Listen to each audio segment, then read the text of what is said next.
दाजी how हुइंग हुई दाओ वो दे पिन दाओ।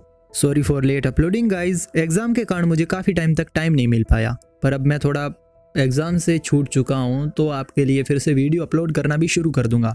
बाकी यार मैं काफ़ी बार कहता नहीं हूँ, पर प्लीज़ यार सब्सक्राइब करो क्योंकि हम 10K के बहुत ज़्यादा करीब हैं, बहुत एकदम ऊपर वाले लेवल तक पहुँच चुके हैं, थोड़ा सा दूर हैं, तो जल्दी से सब्सक्राइब करो। तो शुरू करते हैं आज के वीडियो को। The legends episode 8।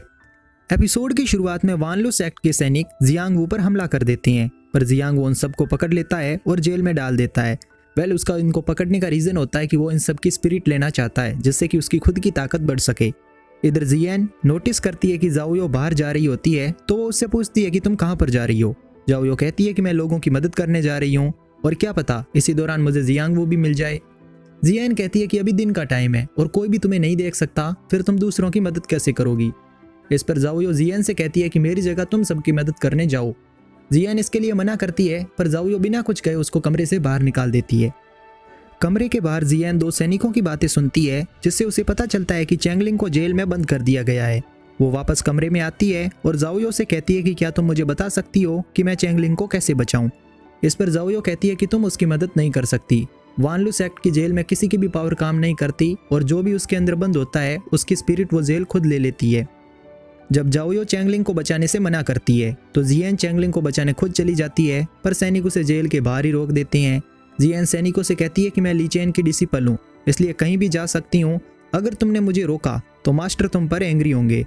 Lee chain का नाम सुनकर सैनिक डर जाते हैं और जियन को जेल में जाने देते हैं। जियन जब चैंगलिंग को देखती है, जिसकी स्पिरिट जेल ले रही होती है, तो वो सैनिकों से चैंगलिंग को बचाने का कहती है। वहीं एक सैनिक आकर चिन को बताता है कि लिउशु आपसे फिनिक्स माउंटेन पर मिलना चाहती है। ये सुनकर चिन को काफ़ी अजीब लगता है, क्योंकि लिउशु काफ़ी टाइम से किसी बाहर के आदमी से नहीं मिली है, फिर अभी वो चिन से क्यों मिलना चाहती है। पर इसका पता लगाने के लिए चिन लिउशु से मिलने का डिसाइड करता है। वहीं जियन सैनिकों से कहकर जेल का दरवाज़ा खुलवाती है और चैंगलिंग के पास आती है। चैंगलिंग जियन को देखकर कहता है कि मैंने तुम्हारे पेरेंट्स से प्रॉमिस किया था कि मैं तुम्हें हर खतरे से बचाऊंगा, तुम्हें सेफ रखूंगा, पर आज मेरी किस्मत देखो, तुम मुझे बचाने आई हो, ना कि मैं तुम्हें। मैं कितना यूजलेस हूँ अब जाकर मुझे पता चला। जियन कहती है कि तुम जैसे ही ठीक हो जाओ यहाँ से जा सकते हो, पर अभी के लिए ये जगह तुम्हारे लिए सही है। रही मेरी बात, तो जब तक मैं अपने फादर की मौत का बदला नहीं ले लेती, मैं इस जगह से कहीं पर भी नहीं जाने वाली। इतना कहकर जियन वहाँ से जाने लगती है। चैंगलिंग उससे रुकने को कहता है, पर जियन बिना कुछ कहे वहाँ से चली जाती है। यहाँ मैं आपको बता दूँ कि जियन के फादर को जिसने मारा है, यानी लिउ वेई, वह चैंगलिंग का फादर है, और यही कारण है कि जियन को चैंगलिंग पर भी भरोसा नहीं है। इधर चिन अपने एक साथी के साथ माउंट फेंग पर आता है, क्योंकि लिउशु ने उसे यहीं पर बुलाया होता है। पर यहाँ चिन की मुलाकात जिन शिव से हो जाती है, जो चिन से बहुत ज़्यादा नफरत करता है। इन दोनों में कुछ कहा सुनी हो, उससे पहले लिउशु और लिउ वेई वहाँ आ जाते हैं। अब लिउशु सब लोगों से कहती है कि आज की मीटिंग मेरे भाई लिउ वेई ने रखी है, वो आप सभी से कुछ बात करना चाहता है। अब लिउ वेई सभी से कहता है कि आप सभी ने ये रूमर्स तो सुने होंगे कि मेरे फ्रेंड चिन शू को किसी ने मार दिया है, और उसकी डॉटर जियन को लगता है कि चिन शू को मैंने मारा है। मैं आप सभी को बता दूं कि जिस दिन चिन शू का मर्डर हुआ था, उस दिन मैं मिनिस्टर ची के साथ था। अब ची भी सभी को बताता है कि लिउ वेई सच कह रहा है, उस दिन हम दोनों ड्रिंक कर रहे थे। यहाँ कोई भी लिउ वेई पर डाउट नहीं करता, क्योंकि किसी के पास कोई सबूत भी नहीं था कि लिउ वेई ने चिन शू को मारा है। इसी कारण लिउ वेई बेकसूर साबित हो जाता है।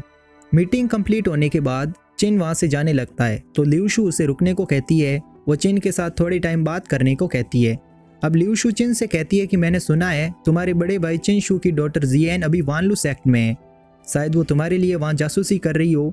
अगर तुम चाहो तो हम तुम्हारी मदद कर सकते हैं वानलू सेक्ट से जियन को बचाने में। इस पर चिन कहता है कि जियन अपने फैसले खुद ले सकती है। वैसे क्या आपने मैनिपुलेशन मैजिक के बारे में सुना है? ये सुनकर लिउशु एकदम से चुप हो जाती है। थोड़ा रुककर वो वापस कहती है कि तुम इसके बारे में क्यों पूछ रही हो। इस पर चिन भी बात बदलते हुए कहता है कि मैंने कहीं से इसके बारे में पढ़ा था, मुझे लगा शायद आपको इसके बारे में कुछ पता हो। इतना कहकर चिन वहाँ से निकल जाता है। रास्ते में चिन का साथी उससे पूछता है कि लिउशु को अभी जियन की फिक्र क्यों हो रही है। इस पर चिन कहता है कि लिउशु को जियन की फिक्र नहीं है, वो मुझसे कुछ पता लगवाना चाहती है। जब मैंने उसे मैनिपुलेशन मैजिक के बारे में पूछा तो वो इस बात को कवर करने की कोशिश कर रही थी। तुम एक काम करो, कुछ सैनिकों के साथ वानलू सेक्ट जाओ और जियन को वापस लेकर आओ। आगे जियन वानलू सेक्ट में एक सैनिक के पास 9 साइकिल पिल लेने आती है।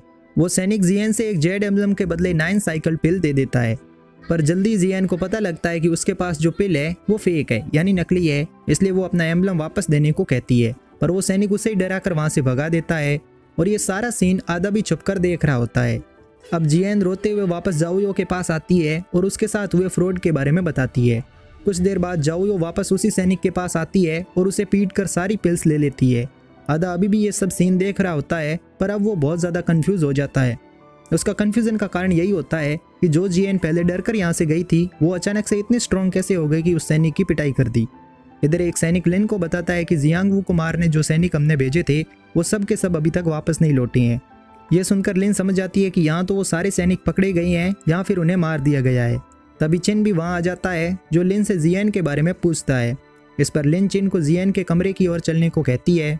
वहीं जाओयो वापस अपने कमरे में आती है और जियन से कहती है कि अब तुम बाहर जाकर दूसरों की मदद करो। जियन के वहाँ से जाने के कुछ टाइम बाद ही चिन वहाँ आ जाता है। उसे देख जाओयो काफ़ी परेशान हो जाती है। इधर आदा ली चैन के पास आता है और जियन के बिहेवियर के बारे में उसे बताता है। ली चैन कहता है कि तुम अभी भी उस पर नज़र रखो, मुझे उसकी पल पल की खबर चाहिए। वहीं जाओयो चिन से अपनी आइडेंटिटी छुपाने के लिए कमरे के बाहर आकर जियन का इंतजार करने लगती है। तभी ली चैन चिन से मिलने आता है। वो चिन से वहाँ आने का कारण पूछता है। इस पर चिन बताता है कि मैं जियन को लेने यहाँ पर आया हूँ। ली चैन कहता है कि जियन अब मेरी डिसिपल है, इसलिए उसका तुम्हारे साथ चलना या ना चलना वो मैं डिसाइड करूँगा, ना कि तुम। इधर जियन भी वापस अपने कमरे में जाने लगती है। तभी जाओयो उसे बताती है कि चिन तुमसे मिलने आया है।